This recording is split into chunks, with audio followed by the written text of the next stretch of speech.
Hello students, स्वागत है सभी का हमारे YouTube channel D chemistry classes में। आज का जो हमारा टॉपिक है वो केमिकल बॉन्डिंग है। ठीक है, और ये जो वीडियो है ये आपका कॉम्पिटिटिव एग्ज़ाम बेस्ड है। तो आज के वीडियो में हम डिस्कस करने वाले हैं कि आप जो केमिस्ट्री पढ़ते हैं, जिन लोगों को केमिस्ट्री बहुत टफ लगती है, मैं उनको थोड़ा बताना चाहूँगा कि आपके कुछ ही टॉपिक्स ऐसे हैं जिनको आपको बहुत ही वेल प्रिपेयर करना होता है और वो आपके फाउंडेशन बन सकते हैं। जो आपका प्रिपरेशन है, जो आपका एग्ज़ाम होने वाला है, जो भी आप जिसका भी प्रिपरेशन कर रहे हैं, उसमें वो एज़ फाउंडेशन वर्क करते हैं। तो जैसे आपका ये टॉपिक है केमिकल बॉन्डिंग, ये भी आपका फाउंडेशन टॉपिक है। वैसे ही कुछ आपके फिज़िकल केमिस्ट्री में हैं, कुछ आपके ऑर्गेनिक में हैं, इलेक्ट्रॉनिक इफ़ेक्ट है, ठीक है, रिएक्शन मैकेनिज़्म है, कुछ आपके रूल्स हैं। तो ये सारी चीज़ें आपकी फाउंडेशन में होती हैं और आई थिंक अगर आप इन चीज़ों को अच्छे से तैयार कर लेते हैं तो आपको कॉम्पिटिटिव एग्ज़ाम में प्रॉब्लम नहीं होगी, क्योंकि क्वेश्चन आपके वहीं से उठ के आते हैं। तो आज का जो ये वीडियो है इसमें हम बहुत ही इंपॉर्टेंट चीज़ें डिस्कस करेंगे और कुछ ऐसी चीज़ें आपको बताएंगे जो शायद अभी तक आपको ना पता हों, और कोशिश ये करेंगे कि वीडियो को अच्छे से वॉच करें। कट करके अगर वॉच करेंगे तो फिर आपको बीच बीच में समझ में नहीं भी आ सकता है, क्योंकि जो चीज़ आज हम बताने वाले हैं आपको बहुत ही इम्पॉर्टेंट चीज़ें हैं और ये आपके एकेडमिक लेवल की नहीं है। ठीक है, तो जो लोग एकेडमिक लेवल के हैं, जो एकेडमिक लेवल की प्रिपरेशन कर रहे हैं, ऐसा नहीं है कि उनके लिए नहीं है, उनके लिए भी ये वीडियो है। तो आइए देखते हैं।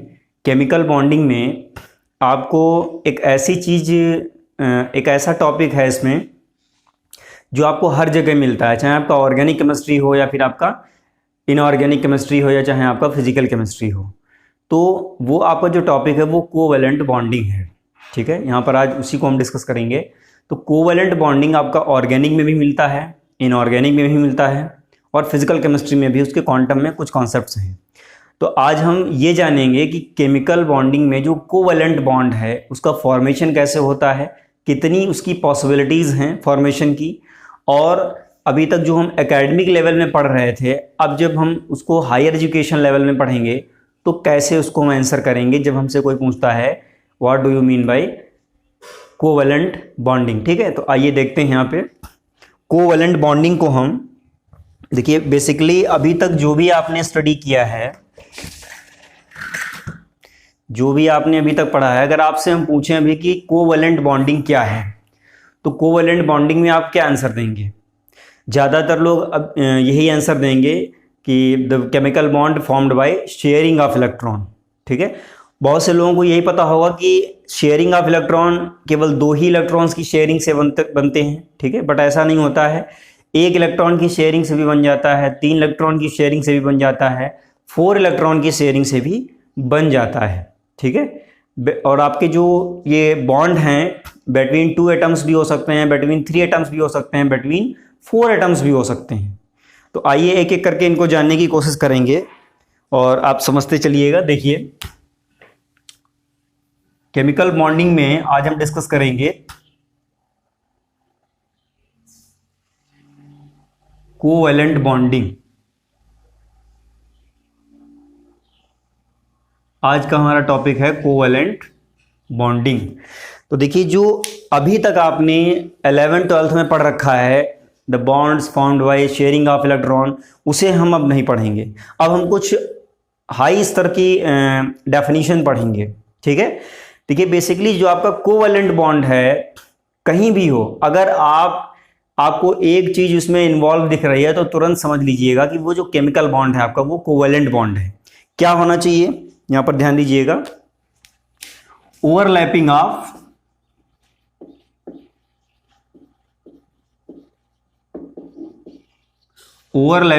ऑर्बिटल्स। ठीक है, अब इसके लिए आपको ऑर्बिटल्स पढ़ने पड़ेंगे। कुछ लोगों ने पढ़ भी रखे होंगे, जिन्होंने नहीं पढ़ा है वो चिंता ना करें, अभी हम उसको भी डिस्कस करेंगे। ये जो आपका कॉन्सेप्ट है, ये कोवैलेंट जो बॉन्डिंग है, ये आपका ओवरलैपिंग होता है। जहां भी आपके ऑर्बिटल्स ओवरलैप होते दिख जाएं, तुरंत आप समझ लीजिए वहां पर कोवैलेंट बॉन्ड ही होगा, उसके अलावा कुछ भी नहीं होगा।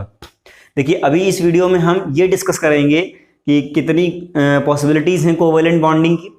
देन उसके बाद एक वीडियो हम ऐसा भी आपको देंगे जिसमें हम टाइप्स ऑफ कोवैलेंट बॉन्ड भी डिस्कस करेंगे। तो अभी हम यहाँ पर केवल बेसिक कॉन्सेप्ट्स ही डिस्कस करेंगे, अभी हम इसके क्लासिफिकेशन की तरफ नहीं जाएंगे। तो हम बात कर रहे थे कोवैलेंट बॉन्डिंग आपकी क्या है। कोवैलेंट बॉन्डिंग एक आपका ओवरलैपिंग होता है ऑर्बिटल्स का, ठीक है। जैसे मान लीजिए एग्जांपल हम ले लें, ये दो एटम्स हैं आपके, एटम ए, इसका ये ऑर्बिटल, और एक आपका एटम है बी, इसका ये ऑर्बिटल, ये दोनों ओवरलैप हो जाएं और यहां पर ये जो ओवरलैपिंग आपको दिख रही है इसी को हम क्या बोलते हैं, कोवैलेंट बॉन्ड बोलते हैं, कोवैलेंट बॉन्ड। अब देखिए इसमें तो हमने केवल दो ही एटम लिए हुए हैं और यहां पर हमने इलेक्ट्रॉन्स नहीं मेंशन किए हैं। पॉसिबिलिटीज क्या क्या हो सकती हैं जरा ये चेक कर लेते हैं। देखिए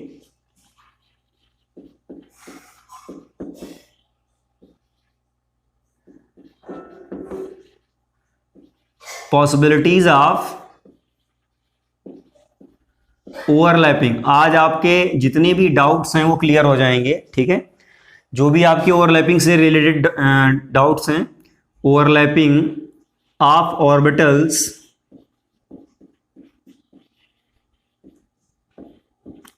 इन कोवैलेंट बॉन्डिंग,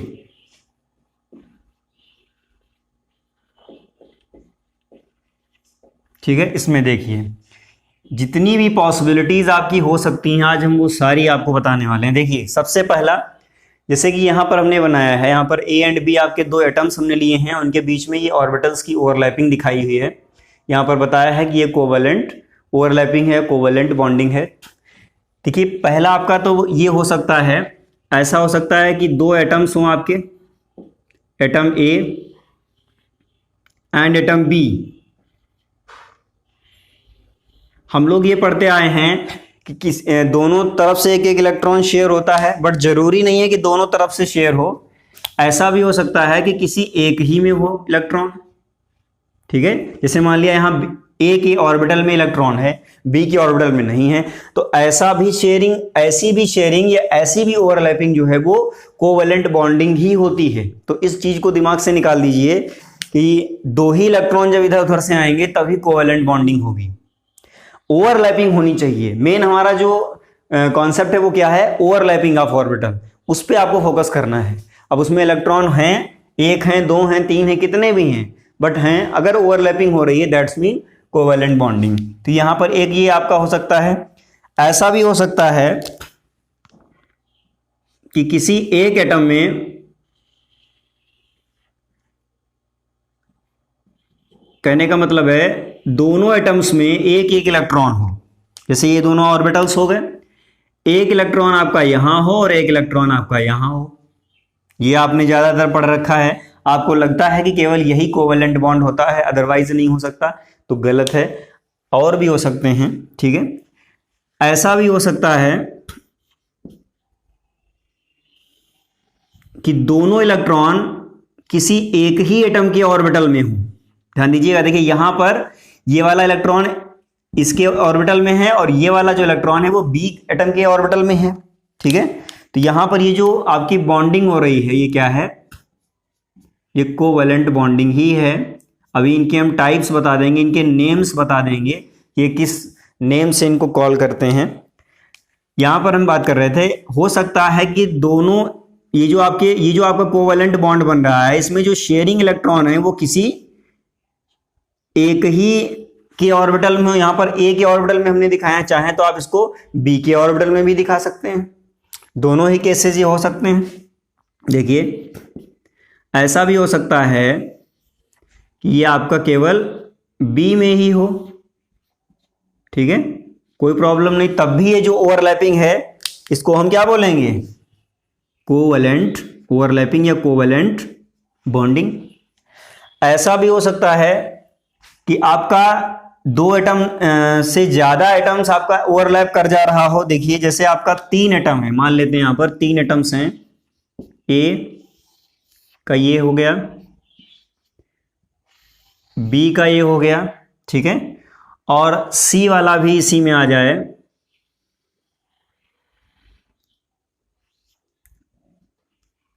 C, ठीक है। और इसमें सभी में इलेक्ट्रॉन ना होकर किन्हीं दो में ही इलेक्ट्रॉन हो, जैसे एक ये इधर हो गया, एक ये इधर हो गया, ठीक है।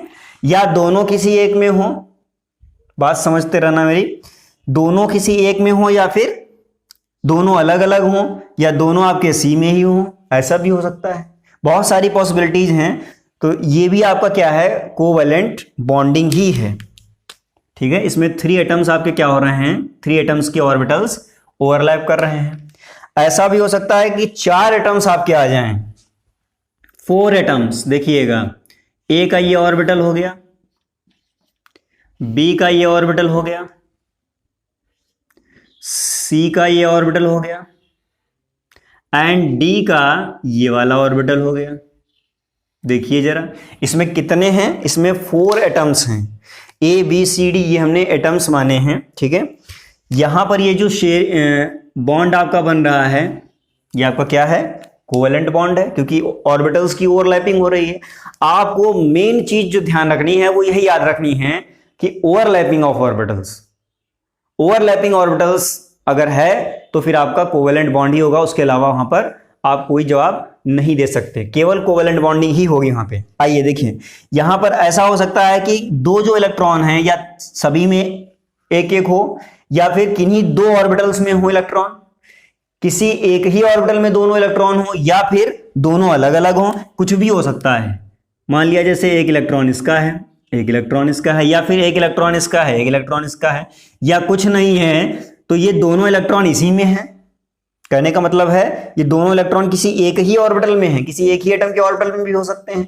तो बहुत सारी इसमें पॉसिबिलिटीज हो सकती हैं। तो देखिए, जितने भी हमने यहां पर केसेस आपको बताए हैं, ये सारे के सारे किसको कंटेंट किए हुए हैं, ओवरलैपिंग ऑफ ऑर्बिटल्स को कर रहे हैं। यहां पर जितने भी आपके ये केसेस हैं सब में ओवरलैपिंग हो रही है। दैट्स मीन सभी के सभी केसेस आपके किससे रिलेटेड हैं, कोवैलेंट बॉन्डिंग से रिलेटेड है। आइए अब इनके नाम भी जान लेते हैं। देखिए, जैसे आपका ये है, इसको हम पढ़ते हैं, देखिए 2 एटम्स हैं तो यहां हो जाता है 2 सेंटर्ड, इसको 2C लिखते हैं डैश, एक ही इलेक्ट्रॉन है इसमें तो इसको पढ़ते हैं 1 इलेक्ट्रॉन, 2 सेंटर्ड 1 इलेक्ट्रॉन बॉन्ड। समझते चलिएगा, ये भी कहीं कहीं इससे भी क्वेश्चंस आपके काफी ज्यादा पूछ लिए जा रहे हैं, तो इसको ध्यान में रखना जरूरी भी है। ये वाला देखिए, ये जो केस है आपका, इसमें 2 इलेक्ट्रॉन्स हैं और ओवरलैपिंग हो रही है और 2 ही आपके एटम्स हैं।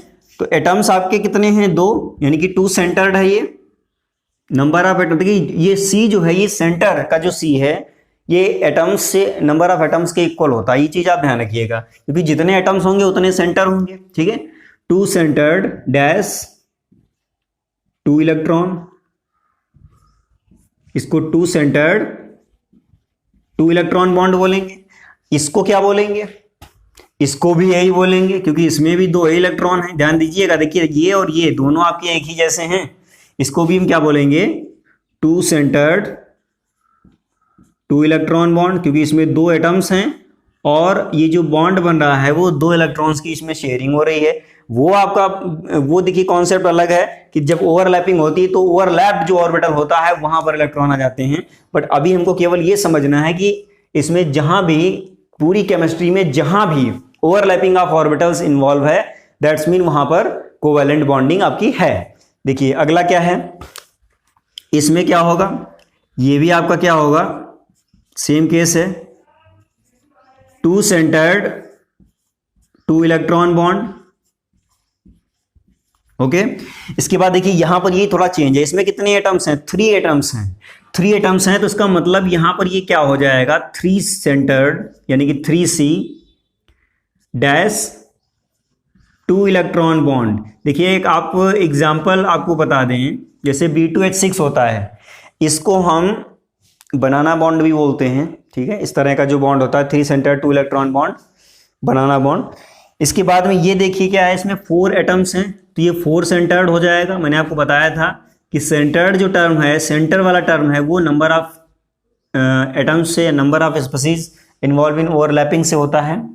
और इसमें कितने इलेक्ट्रॉन हैं, 2 इलेक्ट्रॉन्स हैं।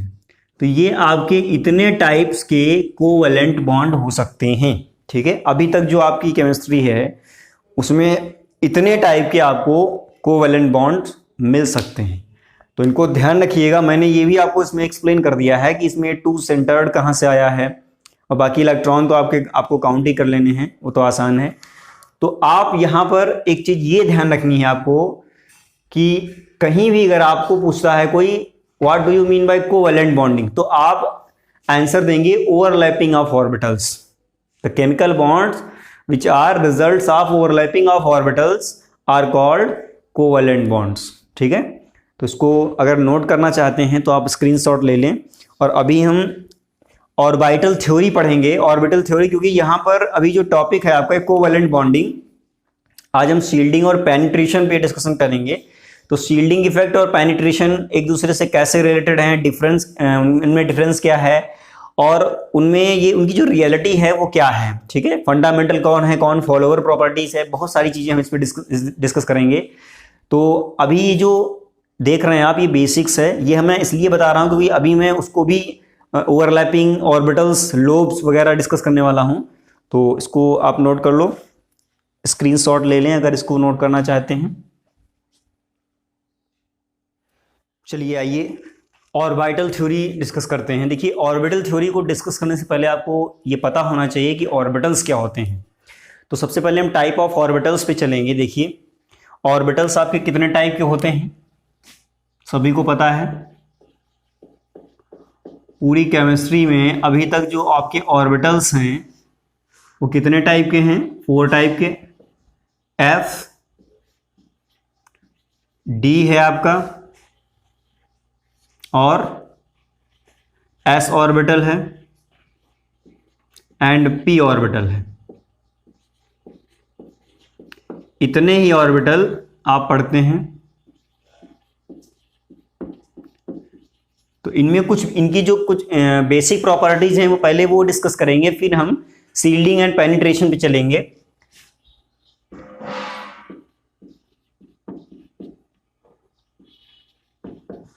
और ये आपका है F ऑर्बिटल, ठीक है। तो S से हम स्टार्ट करेंगे, ठीक है। S orbital, P orbital, D orbital, F orbital, ये आपके लिए बहुत सिंपल है, ये आपको पहले से पता होगा। S ऑर्बिटल, अगर हम क्वेश्चन आपसे करें कि S ऑर्बिटल क्या होता है, या S ऑर्बिटल के बारे में आप क्या क्या जानते हैं, तो क्या क्या आंसर आप देंगे, लगाइए दिमाग।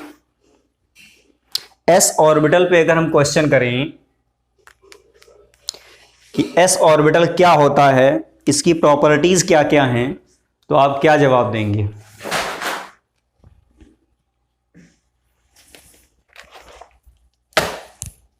बताइए। देखिए, चलिए हम आपको बताते हैं क्या क्या जवाब हो सकते हैं आपके। देखिए, S ऑर्बिटल की अगर हम चर्चा करते हैं तो हमको ये जवाब मिल सकता है कि जो S ऑर्बिटल है उसका शेप कैसा होता है, स्फेरिकल शेप होता है। ध्यान दीजिएगा, मैं यहाँ पर एक एक पॉइंट, इसको पॉइंट वाइज मेंशन करूँगा। एक जवाब तो ये मिल सकता है कि इसका शेप जो है वो स्फेरिकल होता है, ठीक है। चलिए, स्फेरिकल शेप हो गया। चार्ज डिस्ट्रीब्यूशन की बात करें अगर हम, तो ये जो आपका S ऑर्बिटल है, स्फेरिकल शेप होने की वजह से इसका जो इलेक्ट्रॉन डेंसिटी है वो भी स्फेरिकल क्लाउड में होता है, यानी उसका जो क्लाउड है वो भी स्फेरिकल होता है। तो यहां पर लिखेंगे, एक जवाब ये भी हो सकता है स्फेरिकल क्लाउड ऑफ इलेक्ट्रॉन, यानी कि यहां पर स्फेरिकल क्लाउड होता है किसका, इलेक्ट्रॉन्स का। एक और इसी को दूसरे वर्ड में कह सकते हैं spherical charge distribution, spherical charge distribution, ठीक है, स्फेरिकल चार्ज डिस्ट्रीब्यूशन। और क्या हो सकता है, देखिए यहां पर ये जो आपका S ऑर्बिटल है, अगर हम इसका वो बनाना चाहें, तो स्फेरिकल शेप इसी तरह का होता है। इसमें ये आपका न्यूक्लियस हो गया, और यहाँ पर स्फेरिकल पट्टी पर क्या होता है, जितना भी इलेक्ट्रॉन डेंसिटी है वो सब क्या होता है वहाँ पर आता है, वहीं पर होता है स्फेरिकल चार्ज डिस्ट्रीब्यूशन। तो यहाँ पर स्फेरिकल शेप होने की वजह से इसको हम सिमेट्रिकल चार्ज डिस्ट्रीब्यूशन भी बोल देते हैं। ठीक है, स्फेरिकल का मतलब यहाँ पर सिमेट्रिकल चार्ज डिस्ट्रीब्यूशन भी इसको बोला जा सकता है। और देखिए ये जो हमने पॉइंट आपको मेंशन किए हैं, ये मल्टीपल चॉइस में जो आपके क्वेश्चंस आते हैं 1 और मोर देन, जिसमें एक से ज़्यादा आपके आंसर सही होते हैं, ठीक है, मल्टीपल चॉइस टाइप सेकंड, उसमें ये कभी कभी पूछ लिए जाते हैं कि इसमें से कौन सा ट्रू है, तो उसमें एक से ज़्यादा ट्रू होते हैं। तो आपको ये सारी चीज़ें पता होनी चाहिए। तो यहाँ पर अगर आपसे क्वेश्चन किया जाए कि एस ऑर्बिटल के बारे में आप क्या क्या जानते हैं, तो आई थिंक आप इतने आंसर दे सकते हैं। ठीक है, कोई ये बोलेगा कि स्फेरिकल शेप है, कोई बोलेगा कि स्फेरिकल क्लाउड ऑफ चार्ज है, उसके बाद में स्फेरिकल चार्ज डिस्ट्रीब्यूशन होता है और सिमेट्रिकल चार्ज डिस्ट्रीब्यूशन होता है। अब देखिए यहाँ पर एक चीज़ ये सामने आती है कि ये जो सिमेट्रिकल चार्ज डिस्ट्रीब्यूशन है, इसकी वजह से एक इसमें प्रॉपर्टी जनरेट हो जाती है एस ऑर्बिटल में। ठीक है, ये जो एस ऑर्बिटल है, इसका जो न्यूक्लियस है और इसकी जो इलेक्ट्रॉन डेंसिटी है, उसमें अट्रैक्शन बहुत ज़्यादा होता है। कब? जब आपका सिमेट्रिकल चार्ज डिस्ट्रीब्यूशन होता है। हमेशा इस चीज़ को ध्यान रखिएगा कि ये जो आपका सिमेट्रिकल चार्ज डिस्ट्रीब्यूशन है, इसकी वजह से क्या होता है, यहाँ पर मैं दूसरे कलर से मेंशन कर दूँ इसे। ये जो सिमेट्रिकल चार्ज डिस्ट्रीब्यूशन है, इसकी वजह से अट्रैक्टिव फोर्स जो है वो बहुत ज़्यादा लगता है यहाँ पे। तो ये चीज़ ध्यान रखिएगा, यहाँ पर लिखा जाएगा अट्रैक्शन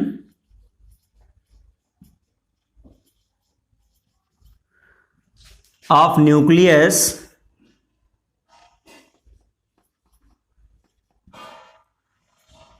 ऑन चार्ज।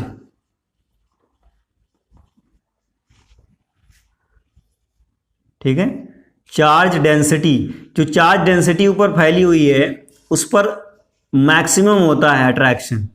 ठीक है, और अगर ये क्वेश्चन कोई करता है कि ऐसा इसमें क्यों होता है, तो आप उसको आंसर दे सकते हैं due two symmetrical charge distribution. जिस ऑर्बिटल में सिमेट्रिकल चार्ज डिस्ट्रीब्यूशन होगा, केवल उसी में न्यूक्लियस और इलेक्ट्रॉन डेंसिटी के बीच में अट्रैक्शन सबसे ज़्यादा होगा, मैक्सिमम होगा। ठीक है, तो एक तो यहाँ पर ये पॉइंट है जिसपे आपको कहीं ना कहीं पूछा जा सकता है, क्वेश्चन आपको मिल सकता है, और उसका ये असर्शन रीजन में भी पूछा जा सकता है कि ऐसा क्यों होता है। तो उसमें आंसर आपका कौन सा सही होगा? Due two symmetrical charge distribution.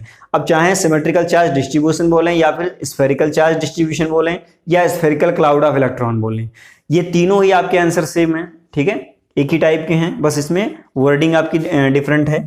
एक चीज इसमें और भी आ सकती है, यहां पर यह भी जवाब हो सकता है कि जो एस ऑर्बिटल है वो नॉन डायरेक्शनल होता है।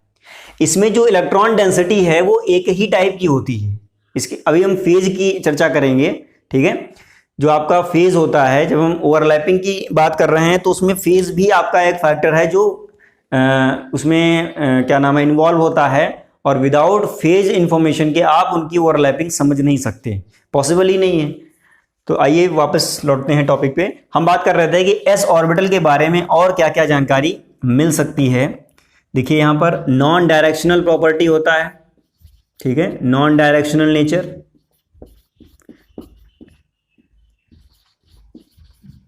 नॉन डायरेक्शनल कैरेक्टर या नेचर, कुछ भी आप लिखें, इसमें कोई प्रॉब्लम नहीं है। तो इतनी चीजें आपकी एस ऑर्बिटल से रिलेटेड हो सकती हैं। ठीक है, मैंने आपको बता दिया कि यहाँ पर जो एस ऑर्बिटल है वो स्फेरिकल शेप में होता है। ये देखिए 2D बना हुआ है, ये 3D नहीं है। आप जो यूँ समझ लीजिए स्फेयर ये भी सर्कुलर बना हुआ है, बट होता आपका क्या है, स्फेरिकल होता है। तो इतनी चीज़ें आपको इसमें मिल सकती हैं एज आंसर, और इनसे बहुत सारे क्वेश्चंस भी आपको मिल सकते हैं। तो देखिए ये जो आपका एस ऑर्बिटल था, ऐसे ही आपका पी ऑर्बिटल भी होता है, और उसमें अगर हम बात करें, चलिए इसी में हम बात कर लेते हैं। देखिए पी ऑर्बिटल क्या है, पी ऑर्बिटल में आप क्या क्या जानते हैं उसको भी डिस्कस कर लेते हैं। चलिए P orbital, orbital number second. देखिए पी ऑर्बिटल में क्या हो सकता है, अगर आपसे क्वेश्चन किया जाए कि आप पी ऑर्बिटल के बारे में क्या क्या जानते हैं, तो आप क्या आंसर देंगे? पी ऑर्बिटल का शेप ऐसा होता है, उसमें सिमेट्रिकल चार्ज डिस्ट्रीब्यूशन नहीं होता है, अनसिमेट्रिकल होता है, बहुत सारी चीज़ें आपको एज आंसर मिलेंगी। तो इसमें देखिए सबसे पहला जो आपको इसमें वो देना है वो क्या है, इसका शेप जो होता है ये क्या होता है, डम्बल्ड शेप होता है, डम्बल्ड शेप। ठीक है, दूसरा क्या होगा, एक चीज इसमें और बता दें यहां पे आपको कि ये आपका जो एस ऑर्बिटल है, मैं यही लिखे दे रहा हूं, इसमें केवल एक ही लोब होता है। ठीक है, वन लोब होता है, ये चीज आप ध्यान रखिएगा, वन लोब होता है और आपका स्फेरिकल होता है, इसमें चार्ज डेंसिटी हर जगह पर सेम होती है। ठीक है, तो यहाँ ये चीज आप ध्यान रखिएगा। डम्बल्ड शेप है, डम्बल्ड शेप आपकी कैसी होगी, कुछ इस तरह की होगी। ठीक है, ये आपका क्या है, सेंटर है, और ये आपके ऑर्बिटल्स हैं।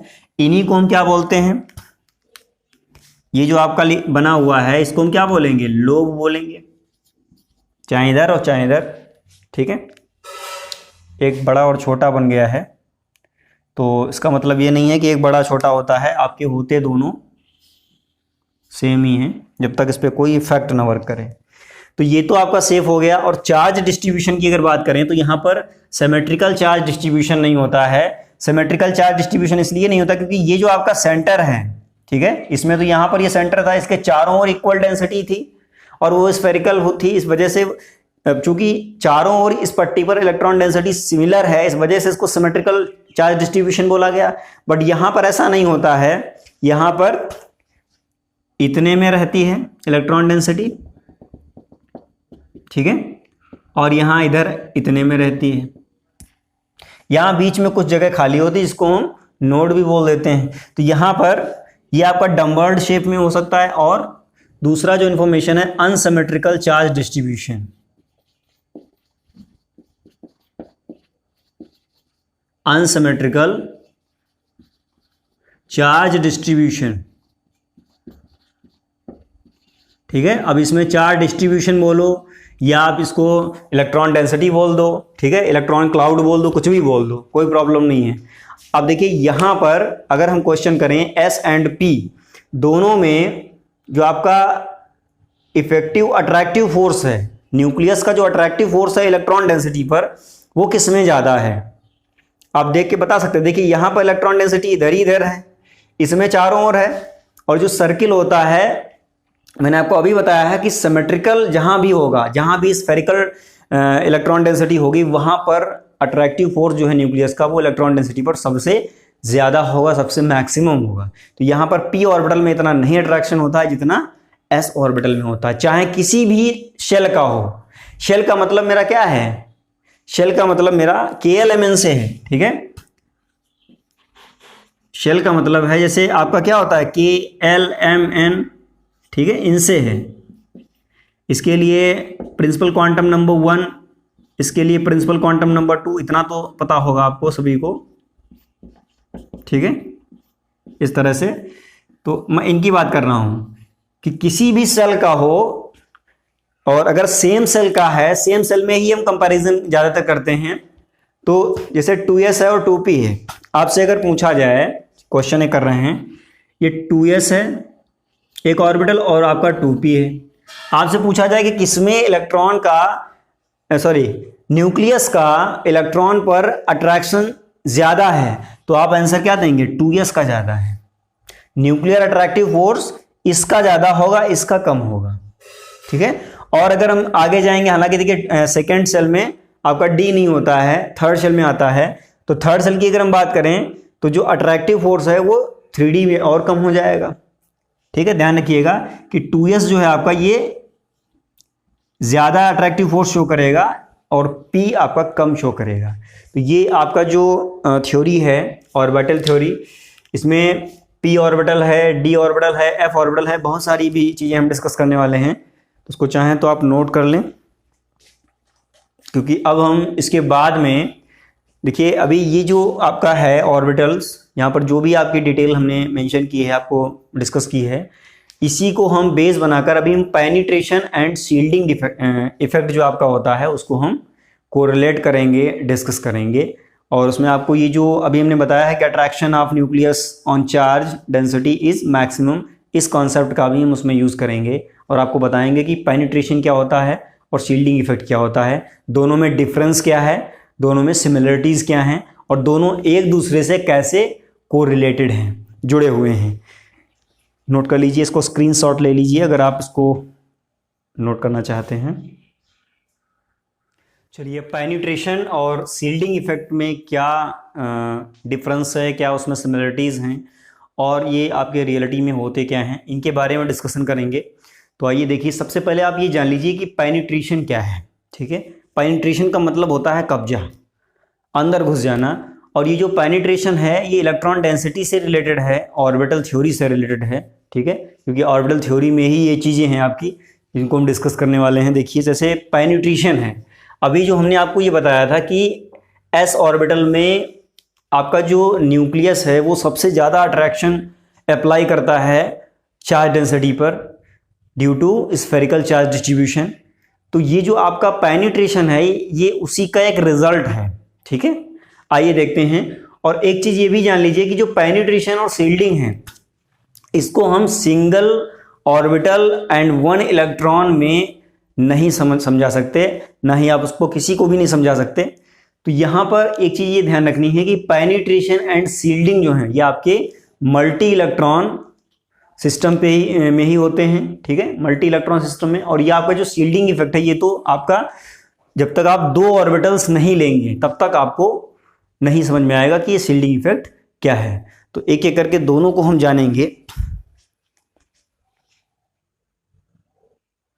चलिए एक एक करके जानते हैं। देखिए, सबसे पहले इसमें एक बात जानने वाली ये है कि ये जो आपका पेनिट्रेशन है, मैं यहाँ मेंशन कर रहा हूं, चाहे आपका पेनिट्रेशन हो या फिर आपका शील्डिंग हो, ठीक है, ये दोनों के दोनों क्या हैं, मल्टी इलेक्ट्रॉन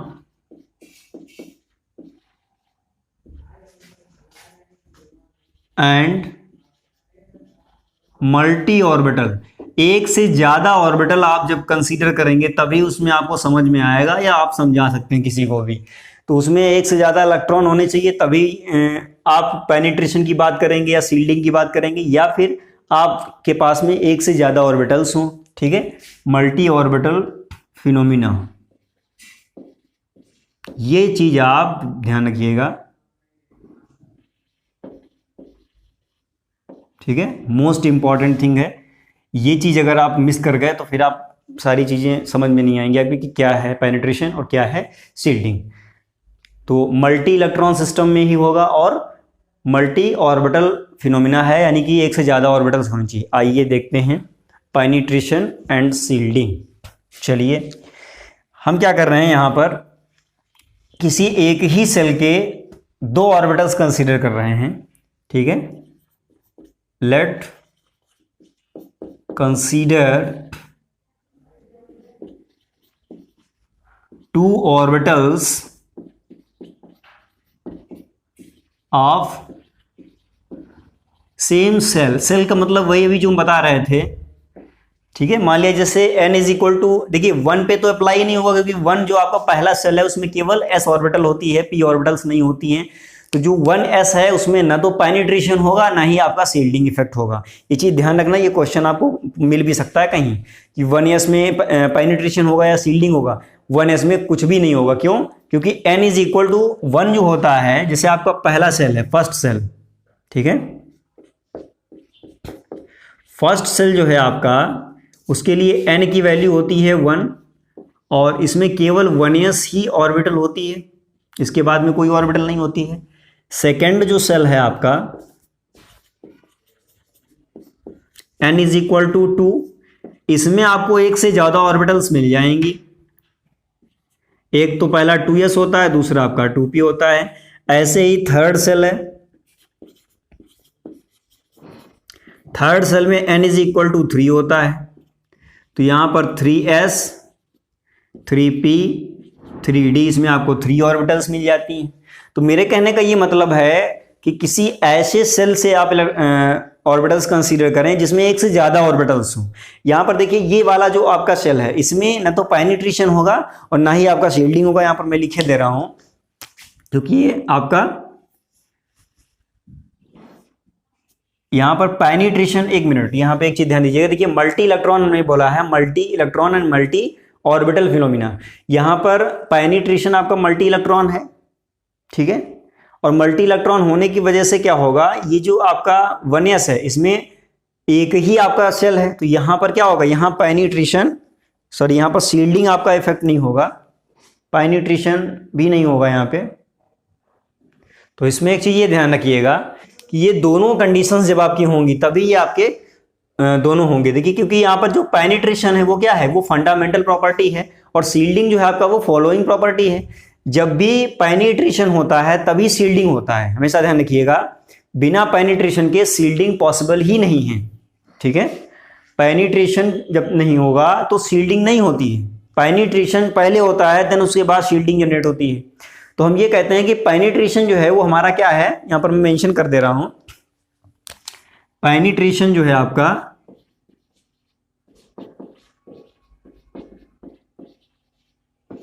पेनिट्रेशन, ठीक है, ये कैसा फिनोमिना है, ये कैसी प्रॉपर्टी है, ये फंडामेंटल प्रॉपर्टी है।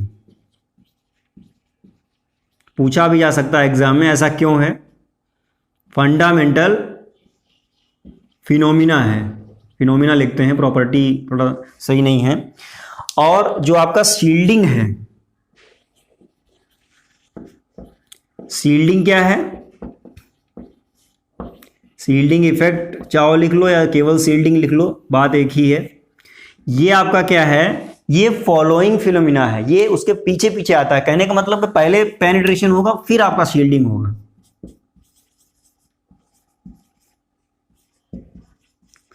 फॉलोइंग फिनोमिना या फॉलोअर फिनोमिना,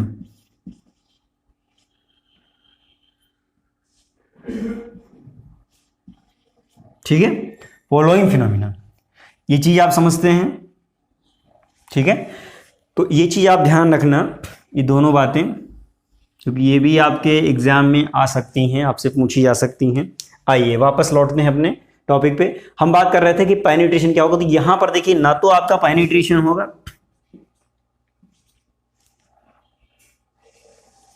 नो पेनिट्रेशन,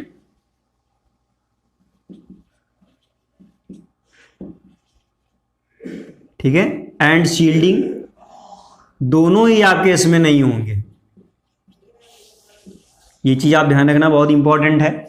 अब देखिए यहां से शील्डिंग पेनिट्रेशन दोनों स्टार्ट होगा। मैंने आपको बताया था कि पेनिट्रेशन नहीं होगा, शील्डिंग नहीं होगी, ठीक है, दोनों एक दूसरे से जुड़े हुए हैं। अभी जो मैं बात कर रहा था कि आपको ये मतलब ये जानकारी देंगे कि पेनिट्रेशन शील्डिंग में डिफरेंस क्या है, पेनिट्रेशन शील्डिंग जुड़े हुए कैसे हैं, तो ऐसे ही ये जुड़े हुए हैं। पेनिट्रेशन नहीं होगा, शील्डिंग नहीं होगी। आइए अब हम पेनिट्रेशन समझते हैं। पहले देखिए यहाँ पर जैसे सेकंड सेल है, इसमें 2 ऑर्बिटल्स हैं, आपकी 2 ऑर्बिटल्स हैं, तो यहाँ पर हम 2 इलेक्ट्रॉन्स भी ले सकते हैं। यहाँ पर हम ये जो ऊपर वाली कंडीशन है इसको फुलफिल कर सकते हैं यहाँ पर, यानी कि हम पेनिट्रेशन एंड शील्डिंग समझ सकते हैं। देखिए यहाँ से हम कंसीडर कर रहे हैं ये 2p एंड 2s ऑर्बिटल को हम क्या कर रहे हैं, एक जगह पर अरेंज कर रहे हैं। ध्यान दीजिएगा, जैसे मान लिया हमने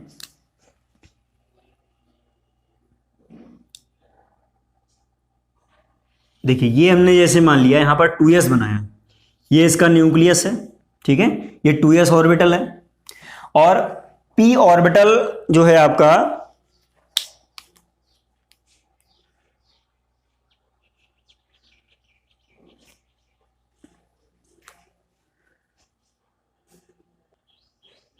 चलिए देखिए एक चीज आपको बता दें, ये जो सेम शेल वाला है कॉन्सेप्ट, ये अभी हम बाद में डिस्कस करेंगे। पहले हम ये डिस्कस कर लेते हैं कि अगर डिफरेंट शेल्स हों, मतलब सेम शेल हो, सेम आपका सब शेल हो, जैसे आपका एस है तो दूसरा भी आपका एस हो, 2 एस सब शेल लिए जाएं, दोनों डिफरेंट शेल के लिए जाएं। देखिए जैसे आपका ये है, ध्यान दीजिएगा,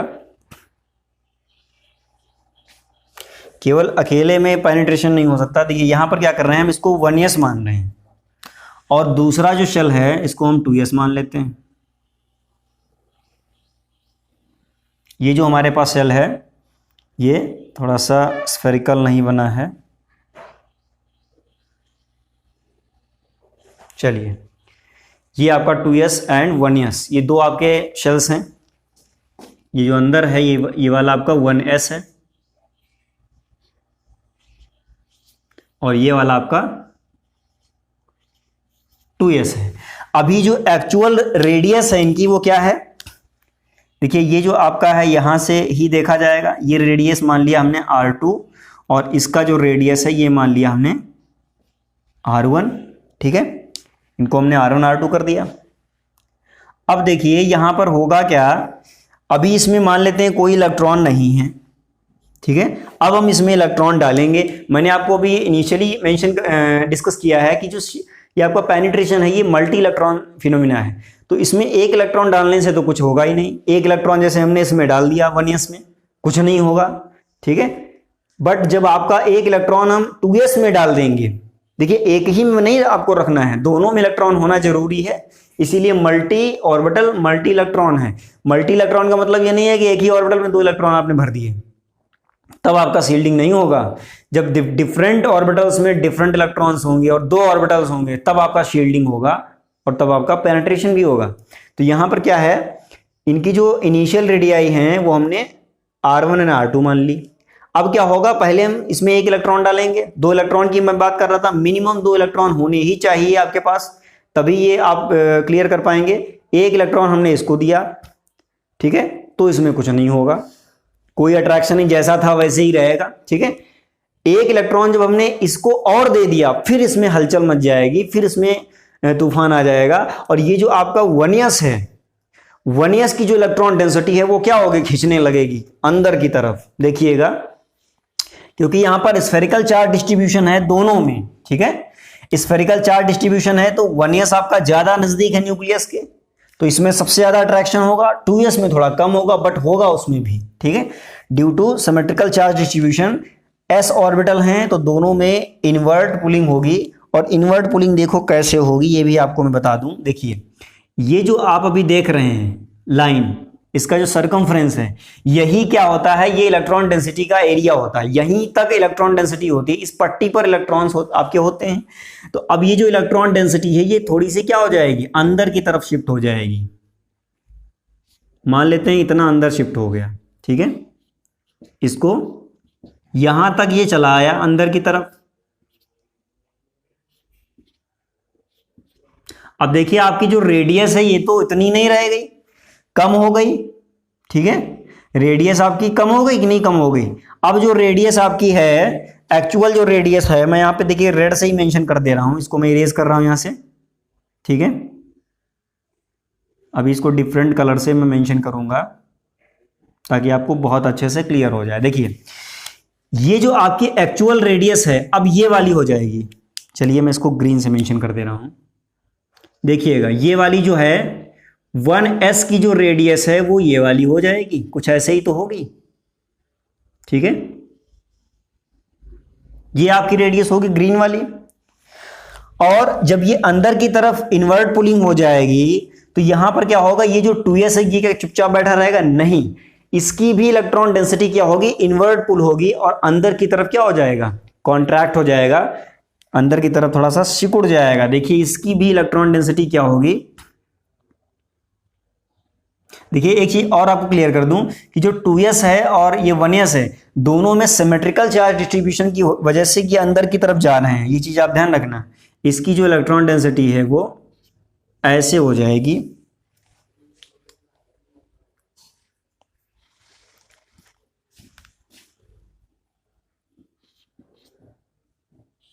इस तरह से, ठीक है।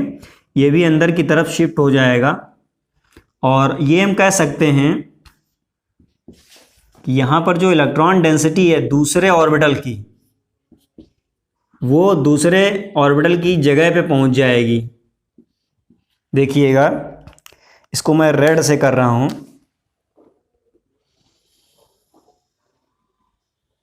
ये मान लिया इस तरह से हो गया, ठीक है। अब आप जरा गौर करिए, पहले जो आपका सिस्टम था ये आपका जो रेडियस था ये किसका था, ये 1s का था, और ये अब ग्रीन वाला हो गया 1s का। तो यहां पर देखिए ये जो आपका इतना भाग है यहां पर जो मैं शेड कर रहा हूं, ध्यान दीजिएगा, इतना जो मैं ये रेड से शेड कर रहा हूं इस पे आप ध्यान दीजिए जरा। ये जो आपकी एरिया है ये पहले किसकी एरिया थी बताइए, दिमाग लगाइए। देखिए अभी जो 2s की रेडियस है ये आपकी यहां आ गई है, यहां से अंदर, ये रेड वाली लाइन जो है ये यहां से लेकर यहां तक है पूरी। ये जो आपकी रेडियस है, ये जो आपका इलेक्ट्रॉन डेंसिटी का एरिया है ये किसका है, ये 2s का है पूरा, ठीक है, ये 2s का है। और ये जो अभी ब्लैक और ग्रीन के बीच में जो एरिया है ये पहले किसका था, पहले 1s का था, अब किसका है, अब 2s का है। देखिए यहां पर जो रेड लाइन बनी हुई है, मैं यहां पर थोड़ा और मेंशन किए दे रहा हूं, देखिए ये यहां पर पहले किसका था, पहले था 1s का इलेक्ट्रॉन डेंसिटी, बट अब किसका हो गया है, अब हो गया है 2s का। तो यही आपका क्या है, यही आपका पेनिट्रेशन बोला जाता है, अंदर घुस जाना, किसी और की जगह पर कब्जा कर लेना, ठीक है, यहां पर कब्जा ही हुआ है, ठीक है। 2s की इलेक्ट्रॉन डेंसिटी ने 1s की इलेक्ट्रॉन डेंसिटी की जगह ले ली है, इसने कुछ जगह कवर की है, पूरी नहीं की है बट कुछ जगह कवर की है। तो यहां पर हम ये कह सकते हैं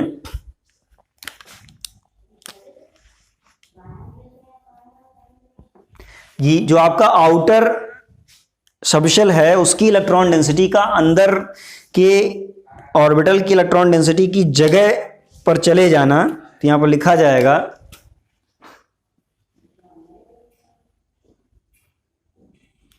इलेक्ट्रॉन डेंसिटी, ठीक है, electron density of outer subshell. Outer subshell आपका कौन सा है, इस एग्जांपल में जो हमने भी बताया आपको ये 2s का है, entered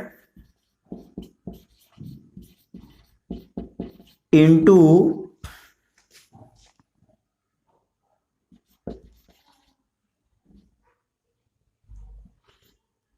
electron density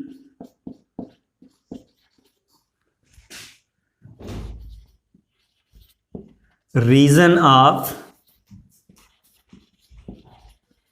inner orbital, या इनर सबशेल लिख सकते हैं, सबशेल यहां पर लिखेंगे हम,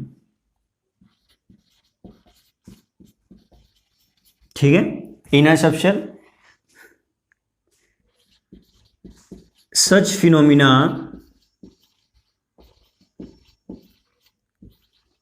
is known as पेनिट्रेशन। ये आपका पेनिट्रेशन होता है। आई थिंक आप समझ गए होंगे कि पेनिट्रेशन का मतलब क्या है, बाहर के सबशेल की इलेक्ट्रॉन डेंसिटी का अंदर के सबशेल की इलेक्ट्रॉन डेंसिटी पर कब्जा होता है, ठीक है, साधारण लैंग्वेज अपनी जो बोलचाल की भाषा है उसमें ये हम कह सकते हैं, इस तरह से इसको समझ सकते हैं। तो देखिए अभी यहाँ पर 2s और 2s दोनों ही s ऑर्बिटल थे, दोनों में सिमेट्रिकल चार्ज डिस्ट्रीब्यूशन था, इसीलिए इन्वर्ट इसमें पुलिंग हुई। बट हर जगह ऐसा नहीं होता है। अगर इसको हम क्या नाम है, इसमें 1s की जगह पर यहाँ 2s और 2p ले लें तो फिर ये जो आप देख रहे हैं अभी यहाँ पर पेनिट्रेशन आपने देखा है, शील्डिंग नहीं आपने देखी, ठीक है, शील्डिंग अभी यहाँ पर नहीं आया है। तो शील्डिंग देखिए कैसे आएगा, क्योंकि यहाँ पर दोनों एक ही टाइप के ऑर्बिटल्स थे। इसको स्क्रीनशॉट ले लें अगर नोट करना चाहते हैं। एक ऐसा एग्जांपल लेंगे जिसमें दोनों आपके different type of orbitals involve हों, क्योंकि अब आप यहाँ पर पेनिट्रेशन के साथ साथ शील्डिंग भी देखेंगे। देखिए जैसे मान लिया हमने ये जो ऑर्बिटल हमने बनाया ये हमारा है 2s, ठीक है, और 2p को अगर हम बनाना चाहें इसी में बना लेते हैं। 2p का कुछ इस तरह से बनेगा डायग्राम। ये आपका सेंटर है न्यूक्लियस। अब देखिए यहाँ पर हमने दोनों को सेम साइज का बनाया, दोनों की रेडियस क्या है, सेम है। अभी आप अगर यहाँ पर रेडियस देखना चाहें तो दोनों की सेम है। क्यों सेम है, क्योंकि देखिए 2s और ये जो 2p है इसको हम क्या बोलेंगे, ये आपका 2p ऑर्बिटल है। तो 2p और 2s दोनों आपके एक ही शेल के हैं। देखिए यहां पर सेकेंड शेल है,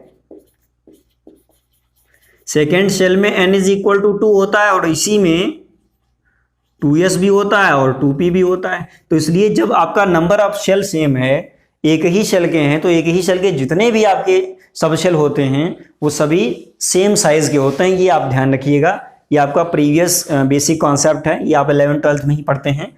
तो 2s और 2p दोनों का साइज सेम होगा और दोनों की रेडियस भी सेम हो जाएगी।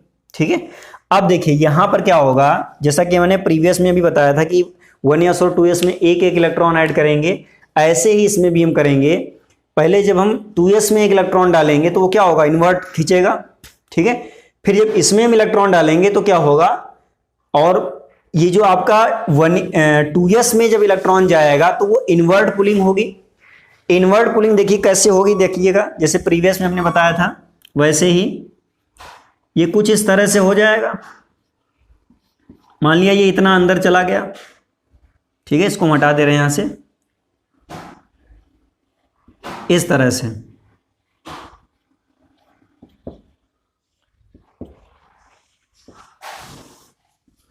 ये वाली जो लाइन बनेगी, ये लाइन, अब ये जो लाइन है ये किसकी बाउंड्री है, किसकी इलेक्ट्रॉन डेंसिटी है यहां तक, ये आपका क्या हो जाएगा, ये 2s हो जाएगा। ये आपका 2s हो जाएगा, नया वाला 2s। ठीक है, अब देखिए एक चीज समझिए, यहां पर ये जो न्यूक्लियस है आपका, ये 2s में जब इलेक्ट्रॉन डेंसिटी, जो जब ये 2s की इलेक्ट्रॉन डेंसिटी को अपनी तरफ खींच लेगा, तो अभी देखिए ये जो आप देख रहे थे यहां, ये बाउंड्री थी 2s की, इसमें जो भी इलेक्ट्रॉन था पूरा इलेक्ट्रॉन क्लाउड है। जैसे मान लें जैसे ये आपका है 2s, ठीक है, तो इसमें कुछ ऐसा होता है, ये पूरा जो है क्षेत्र आपका क्या होता है, पूरा एरिया इलेक्ट्रॉन डेंसिटी से भरा हुआ होता है, इसका क्लाउड होता है। तो अब ये जो आपका क्लाउड है इसका वॉल्यूम कम हो जाएगा। क्यों?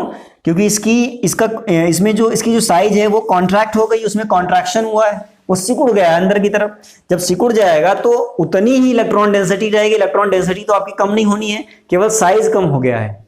तो आप ये सोचिए कि जो ये न्यूक्लियस है ये आपका शील्डेड हो जाएगा, बहुत ज्यादा शील्ड हो जाएगा। क्यों? क्योंकि अभी इतनी इलेक्ट्रॉन डेंसिटी थी और अब इसका साइज छोटा हो गया, तो वो इलेक्ट्रॉन डेंसिटी भी उसको उसी साइज में मैनेज होना है, यानी कि इलेक्ट्रॉन डेंसिटी क्या हो जाएगी, बहुत ही हाई डेंस हो जाएगा। जब हाईली डेंस हो जाएगा तो ये जो न्यूक्लियस है, ये 2p जो ऑर्बिटल है, ध्यान दीजिएगा, ये वाली जो ऑर्बिटल बनी थी 2p ऑर्बिटल, इस पर इतना अट्रैक्शन फोर्स नहीं लगा पाएगा। मैंने आपको बताया भी था कि s पे सबसे ज्यादा अट्रैक्शन होता है, मैक्सिमम अट्रैक्शन होता है, p पे कम होता है, फिर d पे और कम हो जाता है, फिर f में सबसे कम हो जाता है, ना के बराबर रह जाता है। तो यहां जब p पर, अभी एक्चुअल में ये बाउंड्री थी p की, ठीक है, इसको चलो ऐसे समझते हैं। मान लेते हैं ये आपका क्या है, न्यूक्लियस है, ठीक है, और ये जो आपकी डिस्टेंस है ये 2s एंड 2p दोनों की है। ये जो डिस्टेंस है यहां से यहां तक, मान लेते हैं कि न्यूक्लियस से इतनी डिस्टेंस पर 2s और 2p हैं। बट जब इसमें इन्वर्ट पुलिंग हुई तो जो s ऑर्बिटल है, ध्यान दीजिएगा, जो s ऑर्बिटल है ये तो अंदर की तरफ आ गया, इसमें तो इन्वर्ट पुलिंग हो गई, इसकी डिस्टेंस न्यूक्लियस से कम हो गई, इतना कम हो गया ये, ठीक है। यहाँ 2s, नया 2s जो है, जो आपका शील्डिंग के बाद में 2s है, वो ये आपका यहाँ आ गया। और इसकी शील्डिंग जो है, ये जो न्यूक्लियस है, जब ये हाईली शील्डेड हो जाएगा, इसमें इलेक्ट्रॉन डेंसिटी बहुत ज़्यादा हो जाएगी, तो ये आपका 2p पर उतना अट्रैक्शन नहीं लगा पाएगा, उतना इलेक्ट्रॉन डेंसिटी को अट्रैक्ट नहीं कर पाएगा। तो जो 2p है, जितना पहले लगा रहा था उससे भी उस पर उससे भी कम हो जाएगा अट्रैक्शन, ठीक है। ये जो न्यूक्लियस है, जितना आपका जब ये कॉन्ट्रैक्शन नहीं हुआ था तब 2p और 2s, देखिए यहाँ पर 2p और 2s दोनों सेम है, तो दोनों पर सेम फोर्स लगा रहा है, तभी तो सेम है साइज। अब देखिए इस पर ज्यादा लगाने लगेगा, क्यों? क्योंकि ये s है, सिमेट्रिकल चार्ज डिस्ट्रीब्यूशन है, तो ये अंदर चला जाएगा। इस पर जो आपका 2p पर अट्रैक्शन फोर्स था, जो इनिशियल फोर्स, उससे जो फाइनल फोर्स है वो कम हो जाएगा। क्यों? क्योंकि इसने अंदर जाके उसको ढक लिया है। अब इसका एग्जांपल सबसे अच्छा इस तरह से समझिए, देखिए जैसे कोई बल्ब है, बल्ब में जो लाइट है वो एक्चुअल लाइट आप उसको ऑब्जर्व कर लीजिए कैसी है, उसके बाद में एक मोटा कपड़ा लीजिए और उसको आप ढक दीजिए, तो उसमें क्या होगा, जो आपका इलेक्ट्रिक बल्ब है उससे लाइट बहुत हल्की हल्की ही बाहर जाएगी। ठीक है, तो इसका मतलब क्या किया आपने, वो उस मोटे कपड़े से आपने बल्ब को शील्ड कर दिया, उसको कवर कर दिया। वही यहां पर भी है। तो जब ये 2s इसकी इलेक्ट्रॉन डेंसिटी न्यूक्लियस के अट्रैक्टिव फोर्स को शील्ड कर देगी, पैक कर देगी, तो वो 2p पर उतना अट्रैक्टिव फोर्स नहीं अप्लाई कर पाएगा, और जब नहीं अप्लाई कर पाएगा, कम हो जाएगा, तो फिर 2p आपका क्या होगा, बाहर चला जाएगा, और इसका ये यहाँ कुछ ये इस तरह से डिस्टेंस आएगी। ठीक है, ये आपका क्या हो जाएगा, ये 2p हो जाएगा। तो यहाँ पर अब देखिए ये बाहर की तरफ जाएगा। ठीक है, मैं इसको हटा रहा हूँ यहाँ से, और इसकी जो नई रेडियस है वो ये बन जाएगी। ठीक है, तो यहां पर साइज क्या हुआ, s के अलावा जितने भी आपके ऑर्बिटल्स हैं सबका साइज क्या होता है, बढ़ता है। क्यों? क्योंकि उस पर जेड इफेक्टिव कम होता चला जाता है। जो ये न्यूक्लियर अट्रैक्टिव फोर्स है, इलेक्ट्रॉन डेंसिटी को अपनी तरफ खींच रहा है अट्रैक्टिव फोर्स, इसी को जेड इफेक्टिव बोलते हैं। तो यहां पर देखिए इतना गैप हो गया। ठीक है, समझते चलिएगा चीज को। जो इनवर्ट पुलिंग है वो आपकी क्या है, वो पेनिट्रेशन है, और जो बाहर चला गया वो क्या है, वो शील्डिंग इफेक्ट की वजह से हुआ है। तो देखिए क्या है, यहां पर ये जो अंदर की तरफ गया था, ये जो आपका पार्ट है, ठीक है, ये जो एरो है, इसको हम क्या बोलेंगे, ये क्या है, ये पेनिट्रेशन है, और ये आपका क्या है, ये शील्डिंग इफेक्ट है। अब सोच रहे होंगे कुछ लोग, इसको शील्डिंग इफेक्ट क्यों बोला हमने, क्योंकि शील्डिंग तो 2s ने की है, तो उसको बोलना चाहिए था। देखिए ये जो आपके गैप जनरेट हुआ है, पहले देखिए इनिशियली दोनों यहां पर मौजूद थे, यहां पर प्रेजेंट थे, एक उधर चला गया, एक अंदर चला गया। तो ये हुआ किसकी वजह से, ये शील्डिंग की वजह से हुआ। जब ये न्यूक्लियस आपका हाईली शील्डेड हो गया 2s की इलेक्ट्रॉन डेंसिटी से, तो 2p पर अट्रैक्टिव फोर्स वीक हो गया, जिसकी वजह से वो बाहर चला गया। यूं कह सकते हैं कि 2s की इलेक्ट्रॉन डेंसिटी जब इसको शील्ड कर देगी, तो जो 2p के इलेक्ट्रॉन है उनको थोड़ी सी फ्रीडम मिल जाएगी बाहर घूमने के लिए, तो वो थोड़ा सा क्या होंगे, एक्सपैंड हो जाएंगे, आगे चला जाएगा, उसका साइज बढ़ जाएगा। तो अब यहां से देखिए जो कंक्लूजन निकल के आ रहा है वो क्या क्या है। पेनिट्रेशन क्या करता है, शील्डिंग जनरेट करता है। शील्डिंग जो आपका पेनिट्रेशन है वो क्या है, शील्डिंग जो है वो कॉन्सिक्वेंस है पेनिट्रेशन का। ठीक है, यहां पर चाहे तो लिख सकते हैं,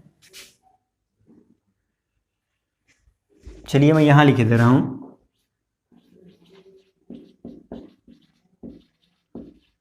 कॉन्सिक्वेंस ऑफ शील्डिंग।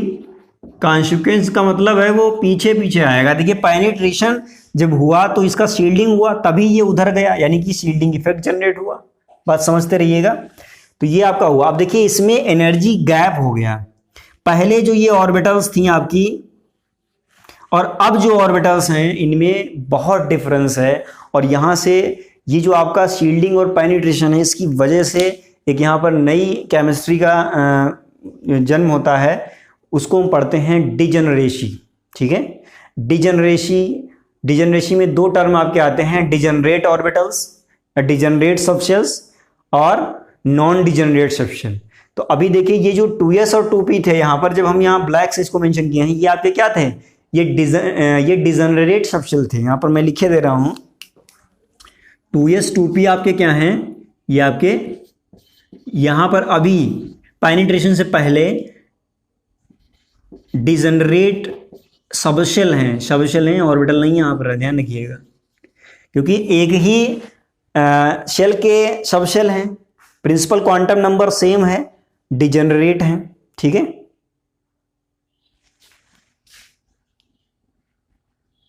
डिजनरेट सही कर लीजिएगा। ठीक है,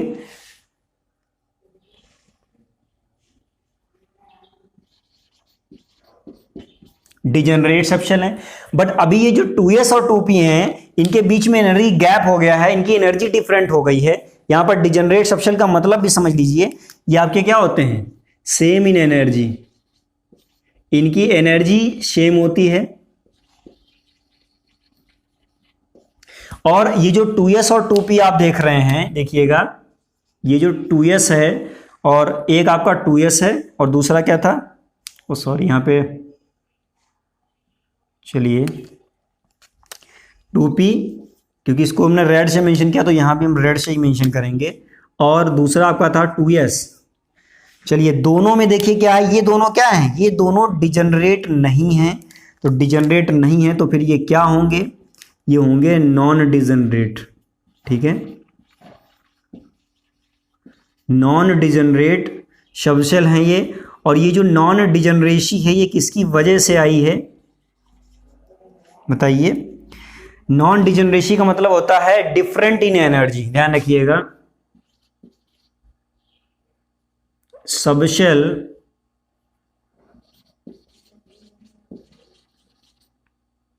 different in energy.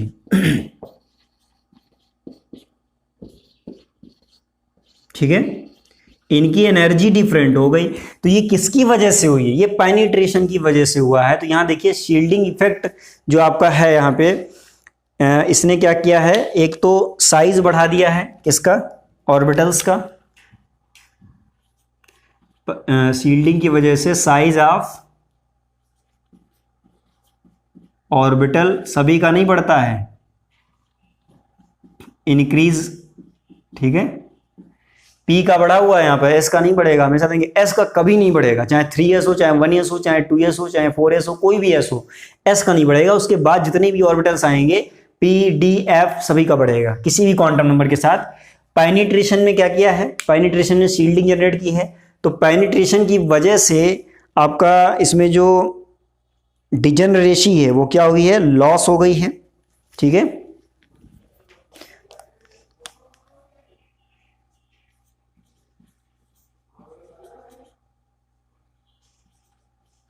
Degeneracy is lost, degeneracy नहीं होती है, डिजनरेसी लॉस हो जाती है, जिसकी वजह से ये आपके क्या होते हैं, नॉन डिजनरेट ऑर्बिटल्स बन जाते हैं। देखिए पहले ये आपका था यहां पर, अब इसके बीच में इतना गैप हो गया, एनर्जी गैप बढ़ गया, एनर्जी गैप हो गया तो ऊपर नीचे हो जाएंगे, ऊपर नीचे हो गए तो इसका मतलब क्या होगा, ये आपका नॉन डिजनरेट सबशेल हो जाएगा। यहाँ सबशेल है, ध्यान रखिएगा, ऑर्बिटल्स नहीं है, इनके अंदर ऑर्बिटल्स होते हैं, मैं उनकी बात बाद में करूँगा, वहाँ भी आपकी डिजनरेसी जो है आती है। ठीक है, तो वो आपका बाद की बात है। अभी हम यहाँ पर ऑर्बिटल थ्योरी पढ़ रहे हैं, उसमें सबशेल को एग्जाम्पल में लेकर पेनिट्रेशन एंड शील्डिंग इफेक्ट को डिस्कस कर रहे थे। तो देखिए यहाँ पर हमने अभी P का एग्जाम्पल लिया था, और अब जो नया P आपका बनेगा वो कैसा होगा, देखिए ये कुछ इस तरह से बन जाएगा। ठीक है, और इधर वाला जो P है ये आपका इस तरह से हो जाएगा।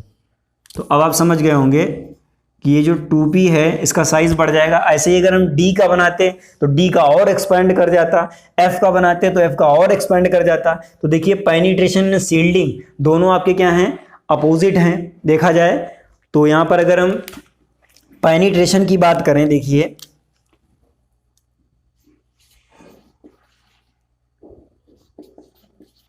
पेनिट्रेशन की अगर हम बात करें तो पेनिट्रेशन का ऑर्डर क्या होगा, देखिए जरा, देखिए S में सबसे ज़्यादा होगा, ठीक है, फिर P में होगा, फिर D में होगा, और फिर F ऑर्बिटल में होगा। और अगर हम शील्डिंग की बात करें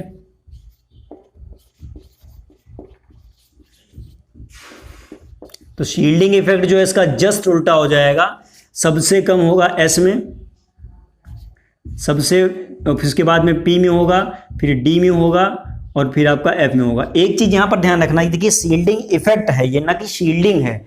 अगर आपसे ये कोई पूछता है कि सबसे ज्यादा शील्डिंग करेगा कौन, तो सबसे ज्यादा S ही करेगा, S पर शील्डिंग इफेक्ट नहीं पड़ेगा, ये चीज ध्यान रखना। क्योंकि S का जो चार्ज डिस्ट्रीब्यूशन है वो सिमेट्रिकल है, उसमें मैक्सिमम अट्रैक्टिव फोर्स की वजह से वो इन्वर्ट पुल हो जाता है, और बाकी जितने P, D, F हैं ये सब एक्सपैंड कर जाते हैं, इनका साइज बढ़ जाता है शील्डिंग इफेक्ट की वजह से। तो शील्डिंग इफेक्ट सबसे जो शील्डिंग है वो शील्डिंग इफेक्ट सबसे ज़्यादा ये जनरेट करेगा। बट जो एक्सपेंशन ऑफ साइज है, यहाँ पर साइज ऑफ चाहे तो लिख सकते हैं, देखिए शील्डिंग को अगर यहाँ हटा दें हम, ये हम कह सकते हैं साइज ऑफ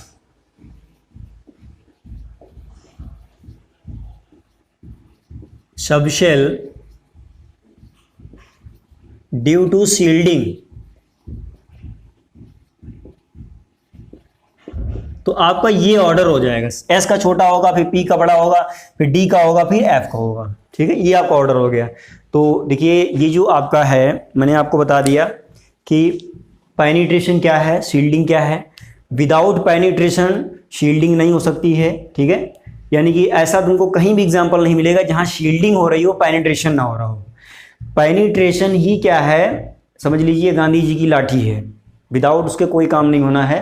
तो पेनिट्रेशन क्या है, एक आपका फंडामेंटल प्रॉपर्टी है, मैंने अभी डिस्कस किया है। और जो शील्डिंग इफेक्ट है वो क्या है, वो आपका फॉलोइंग प्रॉपर्टी है। यानी कि शील्डिंग इफेक्ट क्या होता है, पेनिट्रेशन को फॉलो करता है। यहाँ पर एक चीज़ और भी हम कह सकते हैं कि पेनिट्रेशन कॉसेज, लिख सकते हैं यहाँ पे,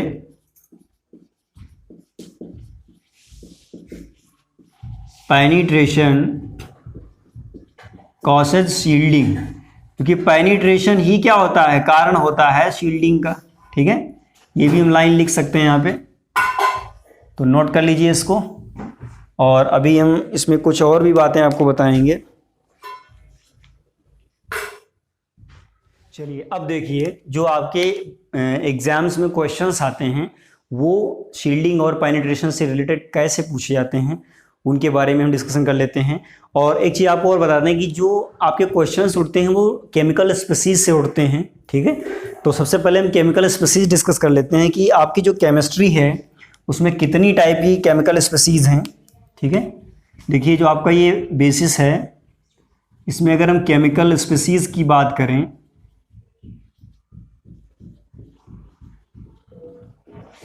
तो ये आपके दो ही टाइप के होते हैं। ठीक है, कौन कौन से होते हैं ये जान लो जरा। देखिए एक तो आपका होता है, यहां पर लिख सकते हैं मोनो इलेक्ट्रॉनिक स्पीसीज। ठीक है, मोनो इलेक्ट्रॉनिक स्पीसीज क्या होती है, मोनो मीन्स होता है वन, ऐसी केमिकल स्पीसीज जो आपकी एक इलेक्ट्रॉन रखती हो, और एक होता है आपका पॉली इलेक्ट्रॉनिक।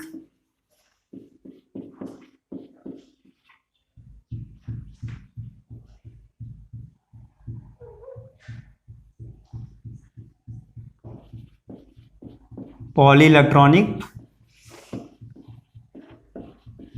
स्पीसीज। ठीक है, मोनो इलेक्ट्रॉनिक का मतलब इसमें क्या होगा, हैविंग वन इलेक्ट्रॉन। ठीक है, और इसमें क्या होगा, इसमें होगा हैविंग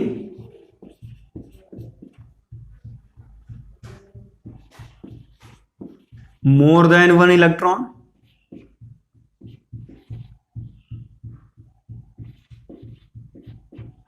एक इलेक्ट्रॉन से ज्यादा होने चाहिए उसमें। ठीक है, एक तो ये पॉइंट हो गया इसका।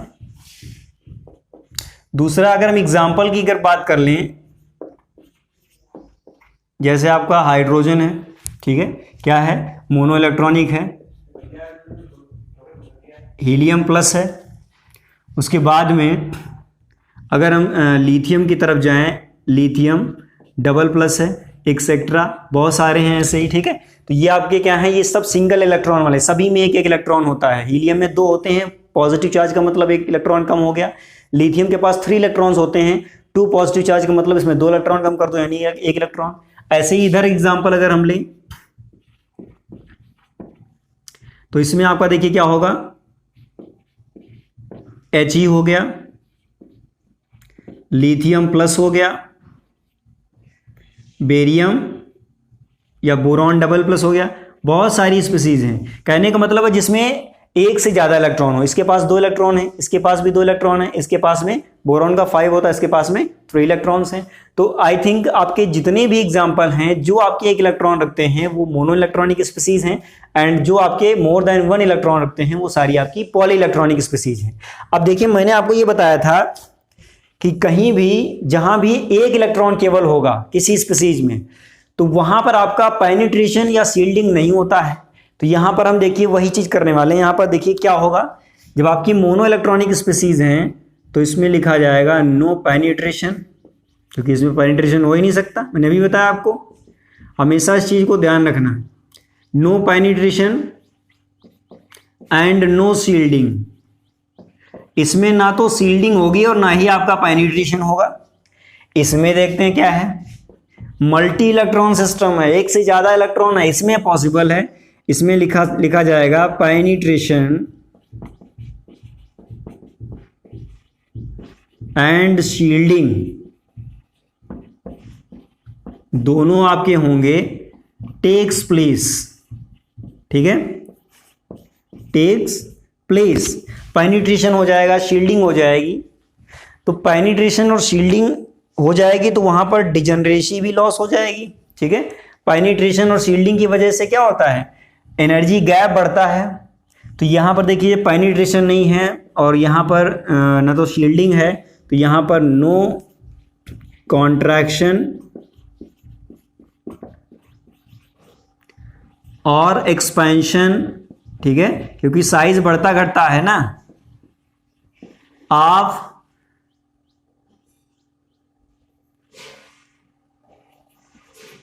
Subshells is takes place. इसमें ना तो आपका एक्सपेंशन होगा ना ही आपका कॉन्ट्रैक्शन होगा। जब दोनों नहीं होंगे तो जो एनर्जी गैप था वो आपका कांस्टेंट रहेगा।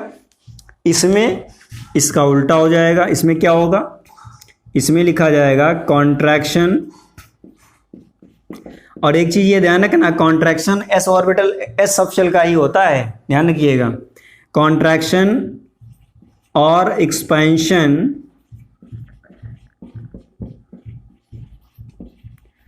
Of subshells is takes place. इसमें आपका बढ़ना घटना लगा रहेगा। क्यों? क्योंकि कॉन्ट्रैक्शन होगा किसका, एस ऑर्बिटल का, पेनिट्रेशन की वजह से। और पेनिट्रेशन क्या करेगा, शील्डिंग क्रिएट करेगा। तो शील्डिंग इफेक्ट जो जनरेट होगा उसकी वजह से एक्सपेंशन हो जाएगा। पी ऑर्बिटल है, डी ऑर्बिटल है, एफ ऑर्बिटल है, इनका सबका क्या होगा, वो हो जाएगा। तो यहाँ पर ये पॉइंट्स आपके इंपॉर्टेंट हैं, इनको ध्यान रखना बहुत जरूरी है मल्टीपल चॉइस क्वेश्चंस के लिए। तो और एक चीज देखिए इसमें क्या होगी, देखिए यहाँ पर जब कॉन्ट्रैक्शन और एक्सपेंशन नहीं होगा तो यहाँ पर एनर्जी गैप जैसा था वैसे ही रहेगा। यहाँ लिख सकते हैं energy of subshells of same shell. ठीक है, सेम सेल लिखना भी जरूरी है, प्रिंसिपल क्वांटम नंबर सेम होनी चाहिए। आर इक्वल, ठीक है, ये इक्वल होती है। और ये क्या होती है, पेनिट्रेशन की वजह से energy of subshells of same shell. Same shell का मतलब फिर वही मैं बात कहूंगा कि प्रिंसिपल क्वांटम नंबर सेम होनी चाहिए, आर डिफरेंट। और जब ये डिफरेंट हो जाता है तो यहां कौन चीज जन्म ले लेती है, यहां पर नॉन डिजनरेट हो जाता है। ये इसको लिखते हैं नॉन डी जनरेट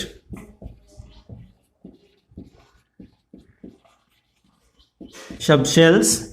और इधर क्या होता है, इधर आपका होता है डिजेनरेट सबशेल्स।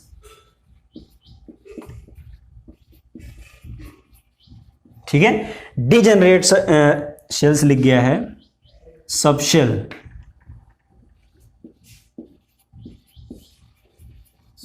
ठीक है, देखिए ये चीज आपके लिए इंपॉर्टेंट है तो ध्यान रखना जरूरी है। और इससे क्वेश्चंस भी आए हैं, जब भी आपकी पॉली इलेक्ट्रॉनिक स्पीसीज होगी तो वहां नॉन डिजेनरेट ऑर्बिटल्स बनेंगे और उनकी एनर्जी क्या होगी, डिफरेंट होगी। और जहां मोनो इलेक्ट्रॉनिक स्पीसीज होगी वहां पर जो आपके सेम शेल के होंगे ठीक है, सेम सेल के जो ऑर्बिटल्स हैं, सबशेल हैं, वो इक्वल एनर्जी के होंगे, यानी कि वो डिजनरेट होंगे। अब देखिए एग्जांपल अगर हम लें, जैसे हाइड्रोजन है, ठीक है, फॉर हाइड्रोजन एटम, ये क्या है, 1 इलेक्ट्रॉन की स्पीसीज है। इसके लिए अगर हम नंबर ऑफ शेल्स की बात करें, जैसे देखिए एक से ज्यादा, जैसे 2 होता है, सेकेंड शेल है, सेकेंड सेल का मतलब n इज इक्वल टू 2। इसमें कौन कौन से ऑर्बिटल्स होते हैं, 2 ऑर्बिटल होते हैं, और एक होता है आपका 2, इसको बोलते हैं, एक होता है 2s और दूसरा होता है 2p। दोनों की एनर्जी क्या होगी, दोनों के एनर्जी लेवल एकदम बराबर होंगे, पास पास होंगे। ऐसे ही अगर थर्ड की बात कर लें, चलिए 2 तो कम से कम एग्जांपल ले ही लेते हैं ताकि आपको अच्छे से क्लियर हो जाए। n इज इक्वल टू 3 होगा। थर्ड क्वांटम नंबर पे 3 होते हैं सबशेल, कौन कौन से होते हैं, एक आपका होता है 3s, एक होता है 3p एंड 3d। ऐसे ही फोर्थ के लिए अगर हम बात करेंगे तो फोर्थ में भी क्या होगा, फोर्थ में 4 होंगे, 4s 4p 4d 4f। तो सारे के सारे क्या होंगे, एक लेवल में होंगे, उनका एनर्जी लेवल सेम होगा, सेम एनर्जी के होंगे। इसमें आइए, चलिए इसमें हम हीलियम ले लेते हैं, ठीक है, इसमें हमने हाइड्रोजन लिया है, इसमें हम हीलियम ले लेते हैं। हीलियम के लिए क्या होगा, हीलियम क्या है, 2 इलेक्ट्रॉन सिस्टम है, 2 इलेक्ट्रॉन सिस्टम है, यानी कि पॉली इलेक्ट्रॉनिक स्पीसीज है, पॉली इलेक्ट्रॉनिक स्पीसीज है। तो आइए देखिए इसी के करस्पॉन्डिंग हम उसमें कुछ करने वाले हैं। देखिए जैसे मान लिया हमने, देखिए यहाँ पर सेकंड पहले कर दिया है, थर्ड नीचे कर दिया है। आप लोग क्या करेंगे, इसको सही कर लो, सेकंड थर्ड, नीचे आएगा सेकंड, ऊपर आएगा थर्ड। चलिए इसको देखिए सही कर लेते हैं। ये आपका सेकंड सेल, क्योंकि सेकंड सेल नीचे आएगा, ये 2s, ये 2p, और ये है आपका third, n is equal to 3, यहाँ हो जाएगा 3s, यहाँ हो जाएगा 3p और यहाँ हो जाएगा 3d। ठीक है, तीनों की एनर्जी सेम है, यहाँ नीचे 2 हैं।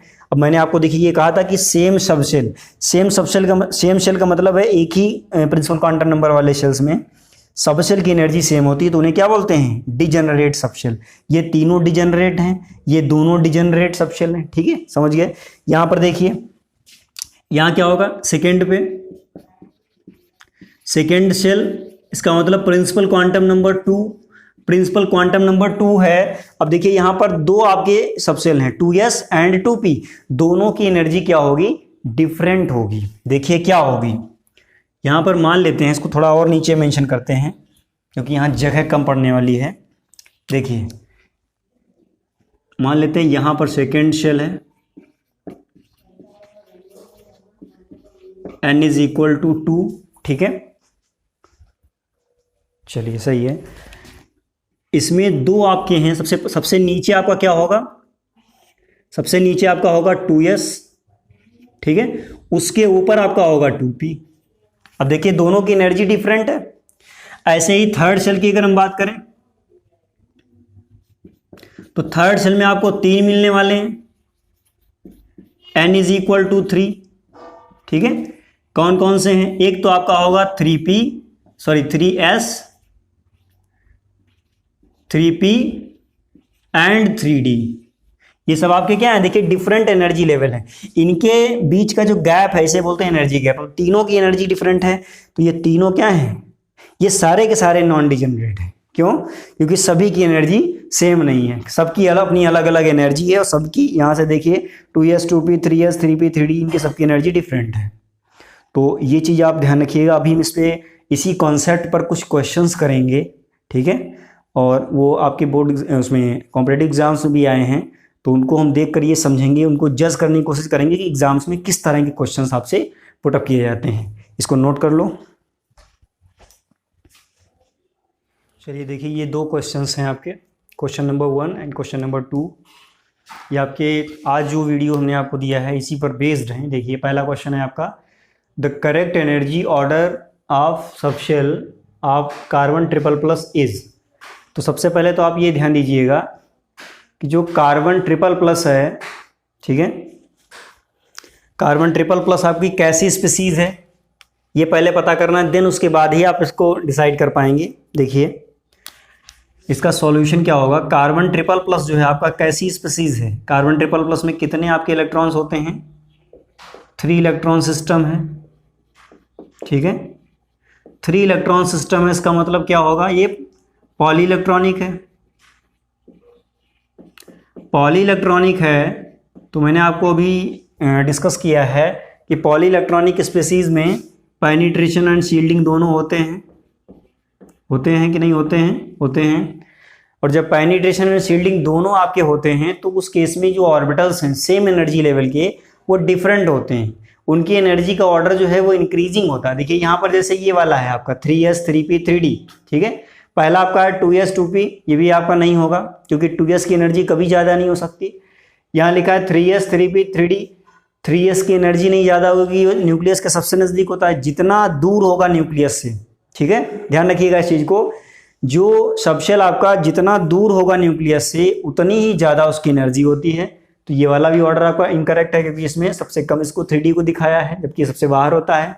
ये आपका 3s 3p 3d तीनों इक्वल हैं। तीनों इक्वल कब होते हैं, जब आपका ये मोनो इलेक्ट्रॉनिक सिस्टम होता है। ये तो पॉली इलेक्ट्रॉनिक सिस्टम है तो ये भी आपका गलत हो गया, ये वाला आपका आंसर करेक्ट होगा।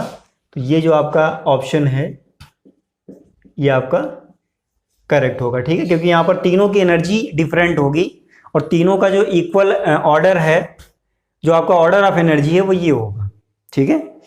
अब देखिए अगर यहाँ पर हम क्वेश्चन में थोड़ा सा चेंज करें, यहाँ पर ये जो C ट्रिपल प्लस लिखा है इसके अकॉर्डिंग तो ये वाला हो जाएगा आंसर। अगर हम आपसे ये पूछें कि ये जो C ट्रिपल प्लस है अगर इसको हम He प्लस बना दें तो फिर ये आंसर आपका चेंज हो जाएगा। अब ये आपका करेक्ट नहीं रहेगा। क्यों नहीं रहेगा, इसका रीजन है हमारे पास। देखिए ये तो आपका 3 इलेक्ट्रॉन सिस्टम था तो पॉली इलेक्ट्रॉनिक स्पीसीज था। अब ये पॉली इलेक्ट्रॉनिक तो है नहीं, हीलियम प्लस जो है आपका कैसा है, ये 1 इलेक्ट्रॉन सिस्टम है। 1 इलेक्ट्रॉन सिस्टम है, इसका मतलब ये आपका कैसा है, ये मोनो इलेक्ट्रॉनिक स्पीसीज है। अब मोनो इलेक्ट्रॉनिक अगर है तो मोनो इलेक्ट्रॉनिक में न तो आपका शील्डिंग होता है, यहां पर नो शील्डिंग, नो पेनिट्रेशन, ठीक है, शील्डिंग नहीं हो रही है, पेनिट्रेशन नहीं हो रहा है, तो इसमें क्या होगा, डिजेनरेट ऑर्बिटल्स होंगे। इन दोनों का रिजल्ट क्या होगा, डिजेनरेट ऑर्बिटल्स। और आप ढूंढ लो डिजेनरेट कौन से हैं, यही वाले होंगे। क्यों, क्योंकि इनकी एनर्जी क्या है, इक्वल है। यहां पर 3s की एनर्जी, 3p की एनर्जी और 3d की एनर्जी क्या है, इक्वल है। तो इसमें ये वाला ऑप्शन आपका क्या हो जाएगा, करेक्ट हो जाएगा। तो देखिए ये जो क्वेश्चन है, इस तरह का क्वेश्चन आया भी है, IIT JEM में भी आया है और एक बार नेट में भी पूछा गया है इसको, तो ध्यान रखिएगा। और ये जो आपका क्वेश्चन है ये आपको करना है, ठीक है। ये मैं आपको इसका आंसर आपको कमेंट बॉक्स में, वीडियो के कमेंट बॉक्स में आपको देना है। और जिनको नहीं प्रॉब्लम है, जो भी आपको आंसर आता हो, जरूरी नहीं है कि सही आंसर हो आपका वो दें। अब गलत सही जो भी आपको लगता है कि इसमें ये वाला होना चाहिए वो आप कमेंट बॉक्स में कमेंट करके बताएंगे और उसका सॉल्यूशन हम आपको एक दिन के बाद में देंगे। क्योंकि ये चीज़ आपकी जो है ये आपको हम आपके ऊपर छोड़ना है, इसको नोट कर लीजिए। और एक चीज़ बता दें आपको कि जो वीडियो है आज का, आपको ये वीडियो कैसा लगा उसके बारे में कमेंट बॉक्स में ज़रूर मेंशन करें। जैसा भी लगा हो, अच्छा लगा हो, बुरा लगा हो, जैसा भी लगा हो ज़रूर मेंशन करें कमेंट बॉक्स में, ताकि हम आपको अपने जो वीडियोज़ में हैं थोड़ी और क्वालिटी इंप्रूव करके आपको हम प्रोवाइड कर पाएँ। Thank you. और नोट कर लीजिए इसको, चैनल को सब्सक्राइब कर दीजिएगा, वीडियो को लाइक और जितना भी हो सके उसको शेयर ज़रूर करिए।